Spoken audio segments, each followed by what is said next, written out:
with GinaBryan. The news with Gina Grad. Well, Orkin, a company that most people are familiar with, a pest control company, has come up with a list of the rattiest, most rat-infested cities in the country, and it ain't L.A. and it ain't New York at number one. Any guesses on the rattiest city in the country? I'm imagining this a place where there's a lot of wharfs or some sort of like coastal thing. Like Interesting. Can't think of one. Chicago. Like Seattle? Who knows? Yeah. You said Chicago? Yeah, Okay. Chicago's on the lake, so maybe. Let's see. Sadly, could be L.A. because Dr. Drew's been talking about a lot of rats and bubonic plague and stuff like that. We're number 3, I think. All right. Well, let's see if we can bump it up a spot. San Francisco, Boston. It's the weather. Is it warm weather? Better rat weather. And also, I don't know if you guys are seeing this, but I have random ants in my house and just sort of around. Yes. And everywhere. And they don't seem to have a rhyme or a reason. Like when I was a kid, I would watch cartoons. And the cartoon would be the ants sneaking up on a birthday cake in a picnic. And they pick it up and they twinkle toes it off, right? Yep. I just walk into my den, sit down, and there's a random ant on a throw pillow. And it's like, hey, buddy, there's no food here. There's no moisture. I'm not eating cake. I don't know what we're doing here. There's a beach towel that's like laid out over a chair, and there's just an ant standing on it. It's like, there's no food. We're not in the kitchen. I don't know what you're doing on this towel. And then you walk outside and you look down on the slab, on the pavement. There's like, well, there's ants. There's the line. And it's like, the greatest job in the world is the exterminator, because every time I say to my wife, what's going on with all the ants? I called the exterminator and I came by, but, I was like, what other job works that way? You know what I mean? Like, what if bouncy castles work that way for kids' parties? Like, hey, what happened? Where's the bouncy castle for the kids' party? I don't know. I called the guy. He charged us, Yeah. He said he came by. But where's the thing? I don't know. He came He by. was here. He was here an hour ago. I got the invoice. We paid it. But there's ants inside the house. Yeah, he said he sprayed he did the whole perimeter. But why are there just ants in places, like a random places, doing Ask the nothing? exterminator. He'll be here tomorrow. We can pay him again and come out again, give him another spray. Like, there's really, you can't tell if he's doing a good job or a bad job. It seems like a bad job, but who knows how many ants there could be. All right. I don't know what the potential for ants is in my house. Do you ever use diatomaceous earth? That used to be, my mom was one of those, all natural, put down the eye of newt and the garlic paste and stuff like that. The part that's random is I do spot some ants in the kitchen, but mostly randomly around the house where there's no food source, there's no water source, they're just there.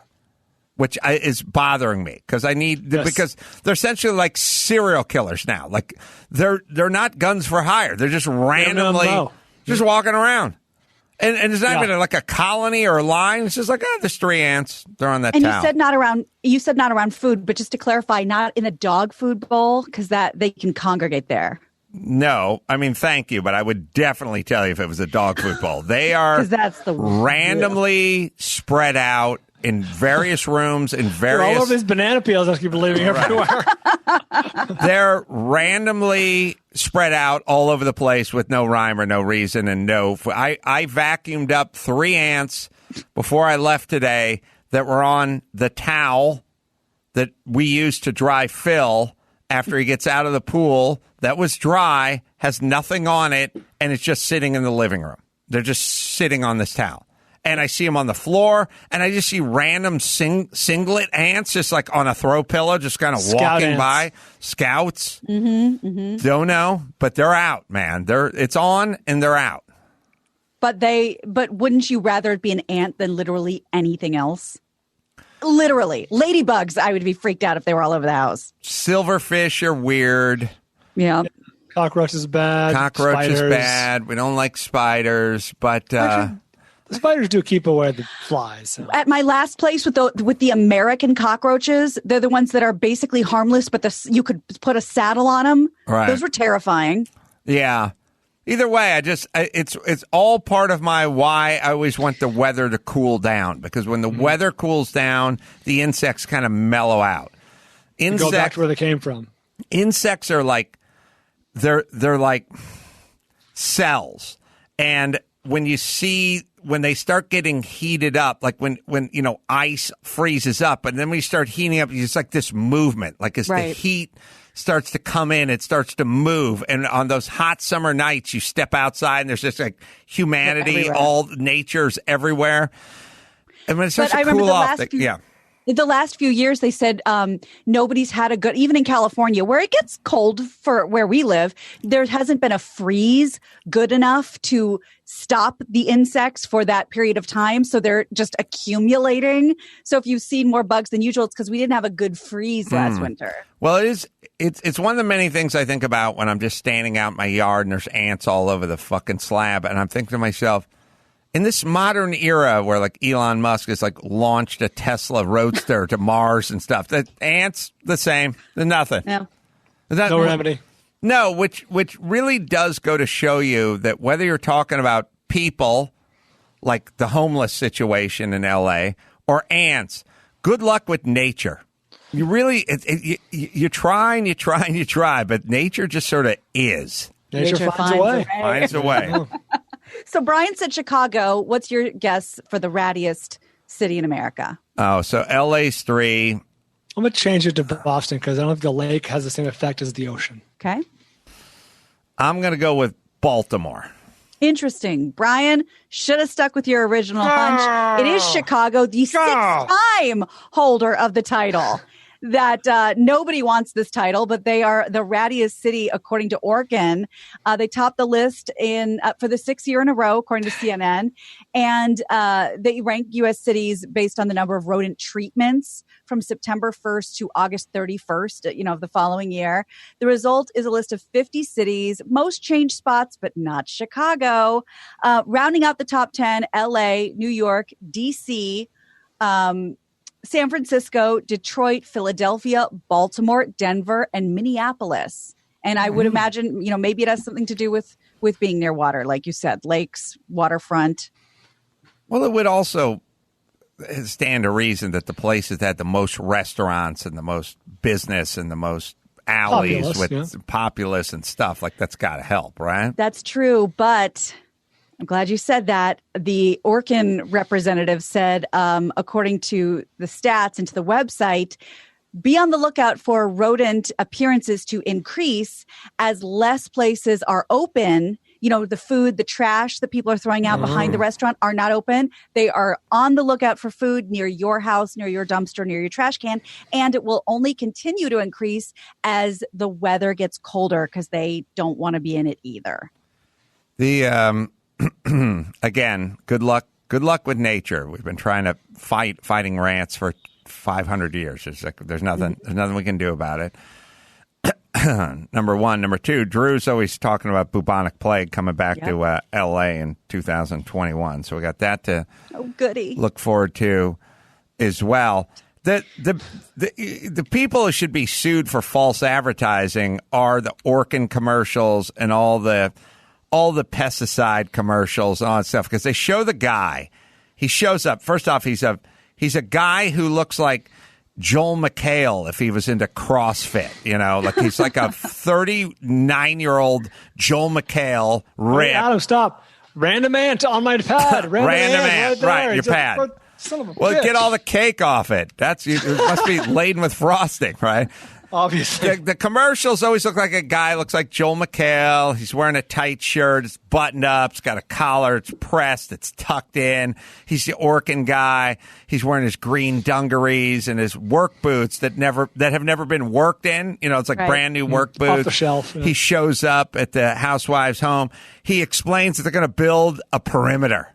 Like then they do the graphics package comes in with the laser beam perimeter all the way around the house. Like we've created a defense zone. This is Checkpoint Charlie. This is like the wall between East and West Berlin. We've created this zone. You can tell because it's green and it's animated and it's buzzing and the critters that can't get to it. They can't get across into your home because he's created a perimeter. A force field. A force field. The old SkyMall when you put the groundhog thing in the ground. Right. They're running. Straight away with the thought bubble. There goes the neighborhood. Right. And then the Orkin guy comes out, and he's a Guatemalan guy who's in his 60s, and his pants are undone. And you see him going with the Hudson sprayer, and you see the dog laying out in the driveway, and he sprays the dog. And he goes by, and the car's like parked in front of part of the perimeter, so he just sprays the car tire too as he's buzzing by. And that night, you wake up and there's an ant on your dick, and you're like, what kind of commercial is this versus what? I'm trying to think of the commercials, look. You can talk all the shit you want about fast food, but when you see an In-N-Out burger commercial, at least the thing in the commercial resembles what you purchase, right? That thing. That's what you shall go get. When you see a Ford Mustang commercial, you go, all right, that's a Ford Mustang. That's the Ford I'm going to get. But what if you pulled up in a Daihatsu Charade? Like, it's like, this is not that. You showing me a guy with a shirt tucked in who's creating a force field, a barrier around my home that no critter, no insect can penetrate. But no, it's not that. Not that at all. The only thing that comes close of this couldn't be farther from the commercial is now these days they get pretty damn close with the kids' toys, but 80s boys kids' toys commercials. You're in a jungle with G.I. Joe. My G.I. didn't fly at all. Yeah, exactly. No, I know. At some point, there's some zip line involved and a guy with a walkie-talkie. And no, I don't Good luck with the parachute. The parachute. Worked. Yeah, none Where's of that my camouflage makeup? Yeah, none of that ever worked. But all right. Yeah. Thanks, Orkin. So, everybody get ready for rat season. So this story I've been dying to tell it, and I'm sure you've heard it by now for the last week, but figure it's high time to let people know that there is a house for sale in California's San Fernando Valley. But if you buy it, you might want to wipe down the bathroom before you move in because it is Brad and Stacy's house from Fast Times at Ridgemont High. It is for sale. There is a current picture of the backyard. Oh. And the house is listed for $740,000. That's it. Where is it? I don't think this house gets any bump from being the Fast Times. Yeah, that's a nice house with a pool. That should go for more in the valley. Right? That is comparable for the neighborhood. It's kind of Reseda area. Where is it? 3-bedroom, 2-bath, 1,250 square feet, built in 1960. That's a small house. It must. Anyone living in Provo. 1,200 square foot for $800,000. Could you imagine? Oh, Adam. I'm going to give Gina a plug here for something you would love. Gina started a new Instagram account. I don't know if you're aware of this. Is it $1 Million S-Box? $1 Million S-Box. Yeah, the $1 Million shit box. And it's highlighting houses for sale all across the LA area that are outrageously expensive and offer very, very little in the way of amenities or features. Thank you, Brian. So as you guys know, I've been really into like Zillow and Redfin and all the sites wanting to know, just what the market's doing right now. Well, it is dog shit. And they're all offensive. People are like, well, that house isn't so bad. I'm like, but it is. But it's not $1 million house. It's a 900 square foot bungalow. It's not worth $1 million. Now, if we really want to put salt on the wound, these are real houses that I pulled off the real sites. Like for this one, who likes rustic? I put, you do. So run, don't walk to this deal in Glendale, $735,000. 3-bedroom, 1-bathroom, and a sprawling 917 square feet, Halloween ready. It is a haunted house. It is a haunted house. And you could say, oh, it's a teardown. So the dirt is worth $740,000? It's insane. This is $1.45 million. I'm sorry, 1.45. Right. My house, you bitch. 1,700 square feet. These are all teardowns. Where is this house we're looking at? This one, did I put it up? I changed it after Brian told me to put all the locations up.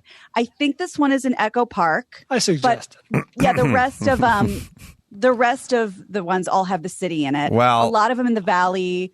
Palms. This is sound obviously no surprise to me because the piece of garbage that I grew up in was bought and torn down, and this is I don't know, Max Pat. We got to be going on 6 years now. Like, it hasn't been 3 years. It's been over 5 years, and that thing went for like $680. That's insane. And was torn to the ground. And it's not on a particularly big lot. It didn't have a view. Like, it wasn't like, well, you're just buying the dirt. You were, but there wasn't much going on with the dirt. That wasn't particular wide or double lot or anything. So. It's disgusting. It's insane. I hope the rest of the country is laughing at us because they should be. And people go, well, you're not a homeowner. I'm like, how? How could I be a homeowner in 2020 in Los Angeles? It is not in reach. I have 2 full-time jobs. I have a working fiance, and there is no way home ownership is not anywhere near in sight for us. No, it's essentially like saying a brand new Toyota Camry in Nebraska is $26,000. How much is the exact same Camry in Los Angeles? It is $750,000. And you're like, well, that's the same car. And then people are going, just rent a car. You can't just afford a Camry? It's like, No.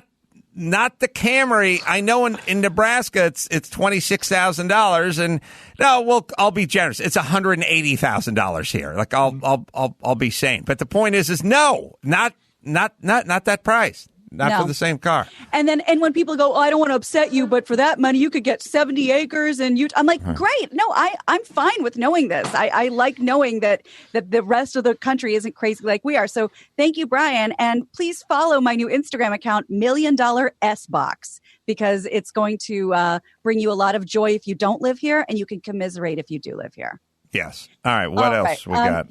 Disney warning labels coming in hot on Disney Plus. They're running a new updated content warning before several titles that contain racist character portrayals. Now, here's the quote from Disney Plus. This program includes negative depictions and or mistreatments of people or cultures. These stereotypes were wrong then and are wrong now. Rather than remove this content, we want to acknowledge its harmful impact, learn from it, and spark a conversation to create a more inclusive future together. Disney is committed to creating stories with so here are the movies that include the warning labels. Please. The Aristocats, which I hardly remember. I remember seeing that in the theater. Do you remember an offensive Asian cat playing the drums in Everybody Wants to Be a Cat? Yeah. The problem Siamese cat. The problem is the Siamese cat. That didn't even come up on here. Oh, really? Yeah, that's not on the list. Oh. Huh. I mean, the drumming. Siamese, if you That's in 101 Dalmatians? Yes. And here's the problem. The yeah. problem with Disney and any cartoon is cartoons must be caricatures. So if there's a Japanese, if there's German, it doesn't matter what it is. American Indian, you have to do the extreme. That's what cartoons do. That's my whole thing with The Simpsons. Like, everyone is an archetype. Chief Wiggum's an archetype of this bumbling cop. You know what I mean? Right. Go on and on and on and on. Yeah, he's fat. He's always eating a donut. Yep. You know, that's how it works. Right. Well, the other three on the list, what do we got? Oh, okay. Well, he has chopstick. That's a problem. And the buck teeth. Jesus Christ. It's a little breakfast at Tiffany's. Dumbo and the Crows, the Black Crows. Swiss Family Robinson with its pirates in yellow face and brown face. That doesn't ring a bell to me. The live action Swiss Family Robinson. Yeah. And Peter Pan with its portrayal of Indians. No, that's problematic. Even 1780s guy has issues with that. It's tough stuff. Tiger Lily. Yeah, that is big time. Yeah. That's problematic. But Tessa loves Peter Pan, and the one that always comes up is rated blah blah blah. May contain outdated, references, cultural references, or whatever it was. Like, yeah, that's pretty outdated. Well, now everyone's on board. What do you say? Every piece of art created in 1947 may contain some outdated references. Yeah, I would say so. Not since Guy Lombardo have I seen such a talent. We're not going to do Post Malone. They're all the car makes, all the fashion, all the reference. They're all old. Everything's old because the thing's from 1947. And they still won't release Song of the South. Oh, they won't. No. They're not. What's the upside for them? It's actually, I've seen it on a bootleg version someone sent me. It's very bad. And I mean bad, like offensive. I mean, it's boring. It's there's no really upside uninteresting. To get behind Song of the South. But these warning labels can go wrong. I guess it was on Brian's recommendation, even though I thought I recommended it to him. And then he reminded me, of course, it was the other way around. My Octopus Teacher, which was very hot on Netflix for a while and unbelievable. The first half hour, you think, who cares? And then by the end, you have a box of Kleenex, you're crying. It's incredible.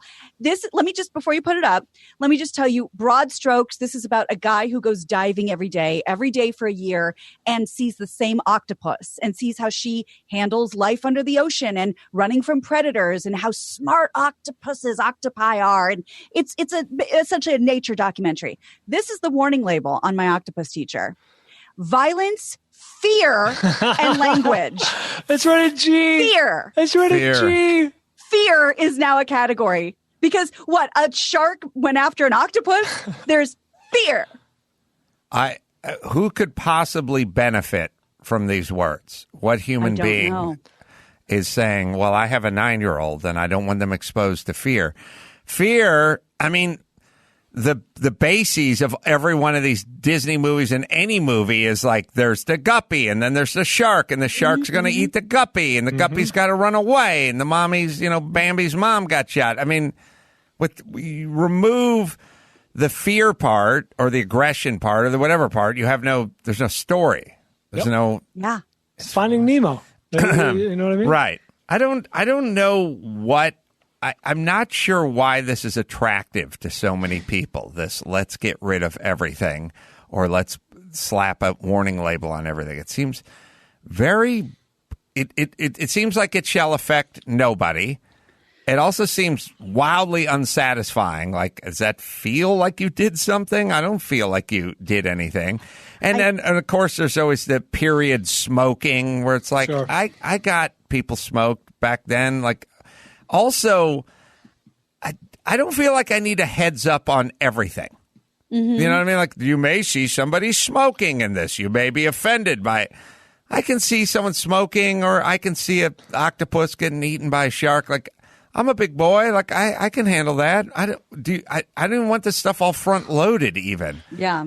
Ugh. I was enjoying the movie until I got startled out of my seat. Right. By an octopus. But don't you think this is more of a Garrigus question? Because everybody's litigious and everybody wants to say, we told you it was scary. I've been in on a million of these meetings where they just go, just put the warning up. How could it hurt? And I go, but someone's got to take a stand. This is insane. What are we doing? And they go, just put the warning up. I just want to get on with it. Like, at the end of the day, people are kind of weak. They're kind of scared and they're lazy. They're just like, I don't have another, I don't confab with the guy in the corner office and the attorney. Just put the stupid thing up. Let's get going.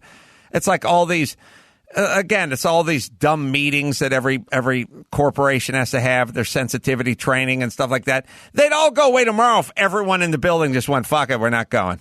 Not going. Sorry. You got to prove to me why I need this meeting, because I don't have any history of sexual harassment or anything. So other than that, we're all just going to sit in our cubicles. All this shit would go away if people just kind of stood up to it. But everyone's pretty much path of least resistance. So they go, just do it. Just put the thing on, or just show up at the meeting. When I was doing a sitcom for NBC, they had the meeting, and I was like, fuck it, I'm not going.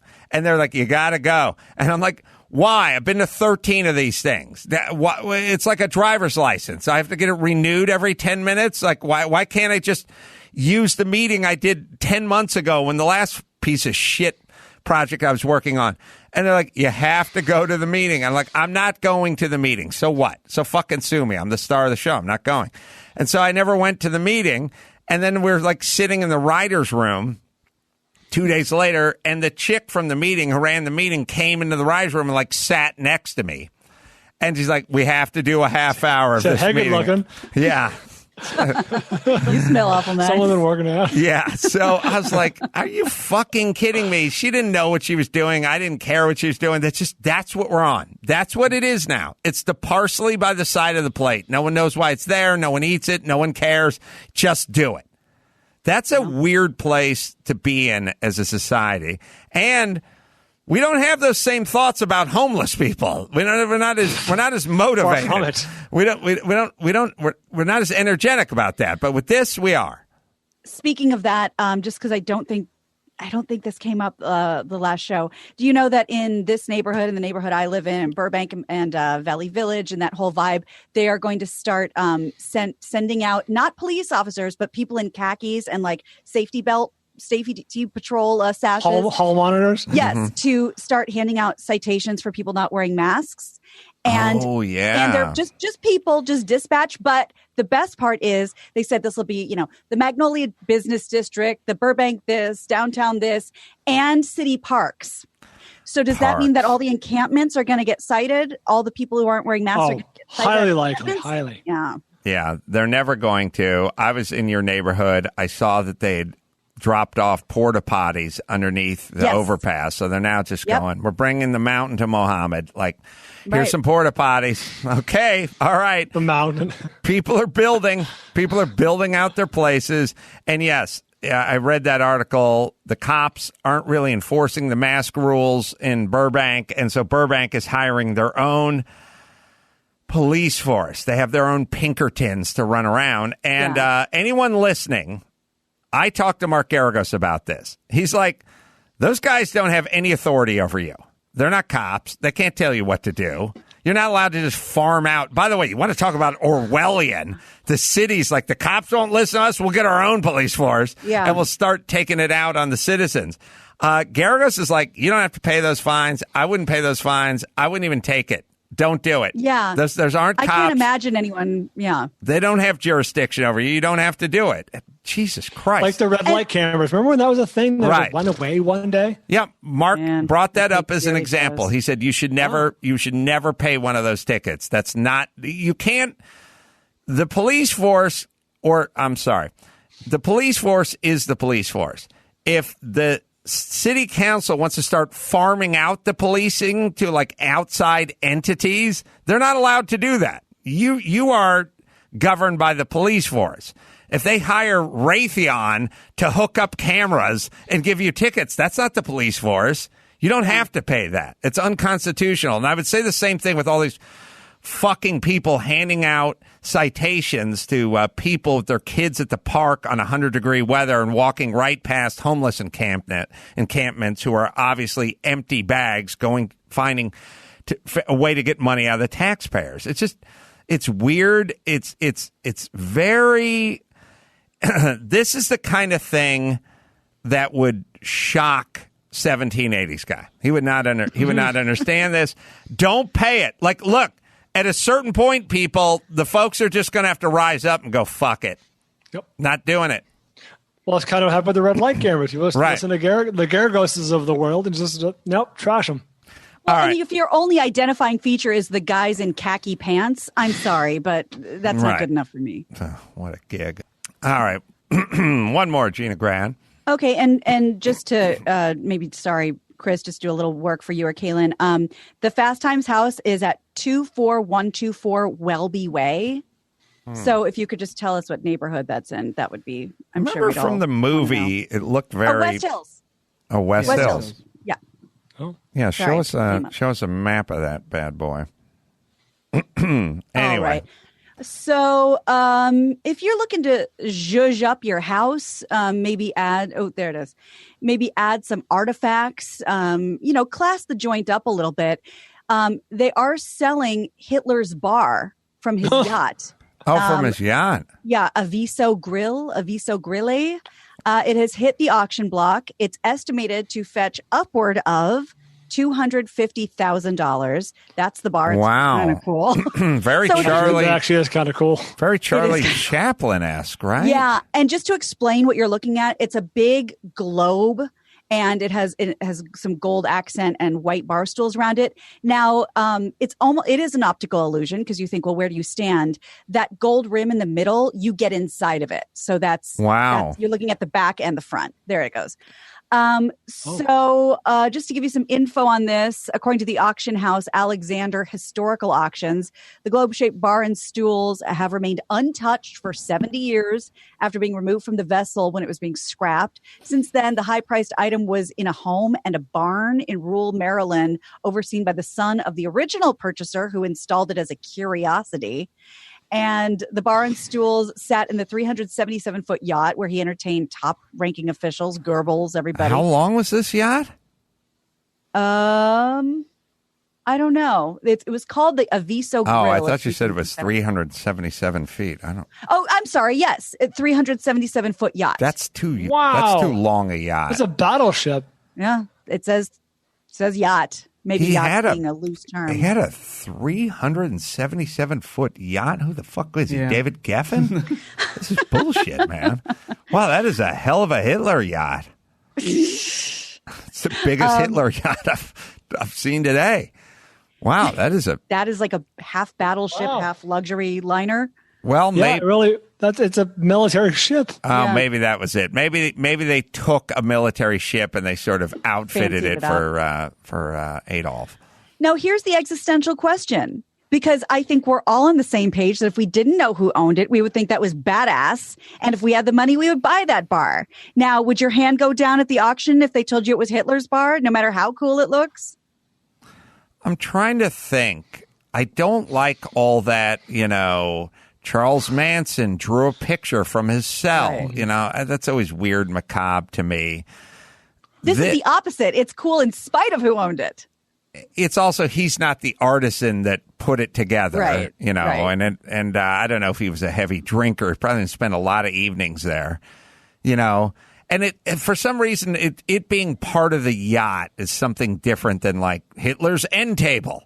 This is where he put his reading glasses every night, Hitler's Ottoman. That's right. Ottoman Empire. That's good. So I'd say I'd go for it, but if you or any members of your tribe swung by, I'd probably explain. Downplay. Oh, yeah. I'd be like, that is... cool bar, Adam. Where'd you get it? I got it from Simon Wiesenthal. Oh, my mom's crying. She's so moved. He had a yacht. Oh, did he? Did? Hold on a second. Yeah. Are we talking about the same Simon Wiesenthal? Yeah, he hunted Nazis. Right. Yeah. It's his yacht. I mean, his... Huh. I didn't know it was so lucrative. Well, let me explain. You know how there's the Rainbow Warrior ship? Yeah. Right. Sure. Because how else are you going to catch the Japanese whalers? Right. I mean, you need your own ship. Okay. So you want to attack... Can I finish? Oh, please, sorry. You want to... Hold on, my dog lady's here. Oh, no. Hold on. I'm the daughter, Greta. Was it Greta? Eva. Eva. Yeah, anyway. Eva. Sorry. This is my daughter's name. All right, so here's my point. The Rainbow Warrior, they had to get a ship. Greenpeace needed a ship. Right. Because the Japanese had a ship. The whalers. Mm-hmm. They got to ram the whalers. So Hitler has a yacht.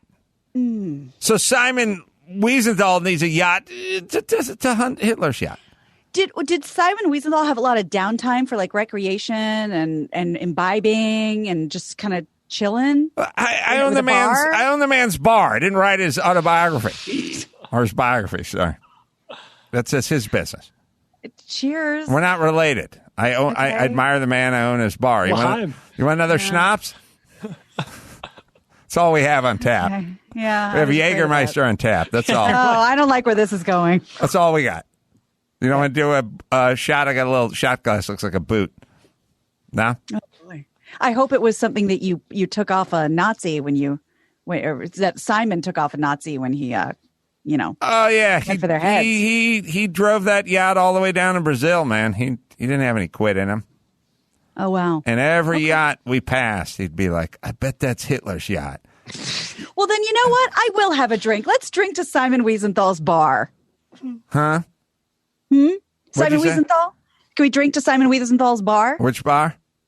The bar you're sitting at. You said it was Simon Wiesenthal's. Oh, yeah, right. Yeah, of course. From his train. Right. No. No, from his yacht. Oh, right. Yeah. And you right. Explain to me how it would be even remotely possible that Simon Wiesenthal would have a yacht. Look, man, I don't know where you were last Oktoberfest, but we partied so hard here. But listen. Something's not adding up. Yeah, maybe I had too many Jaeger bombs, but this definitely Simon Wiesenthal's. Wiesenthal is his bar because he had a yacht and it wasn't Hitler's yacht. That's for sure. This was Hitler's yacht? No, I'm saying it wasn't Hitler's yacht. I'm saying he hunted Hitlers or Nazis. All the Hitlers? Well, they're all in the same ilk. You know what I mean? Okay. How are you going to catch a yacht on foot? And if you're on a yacht, you got to be doing a shot. Read the fucking sign right over the bar. That is the neon sign. Okay. Well, then let's all raise a glass and let's get blitzed. All right. 1, 2, 3. Heil, Simon. Whoa. You didn't let me finish. I said, Heil, Simon Wiesenthal. Mm-hmm. All right. Okay. Down the hatch. Yeah, not Hitler's bar. All right. Scene and scene. That's how that went. All right. All right, let's bring it home. You got it. I'm Gina Grad, and that's the news. That was the news with Gina Grad.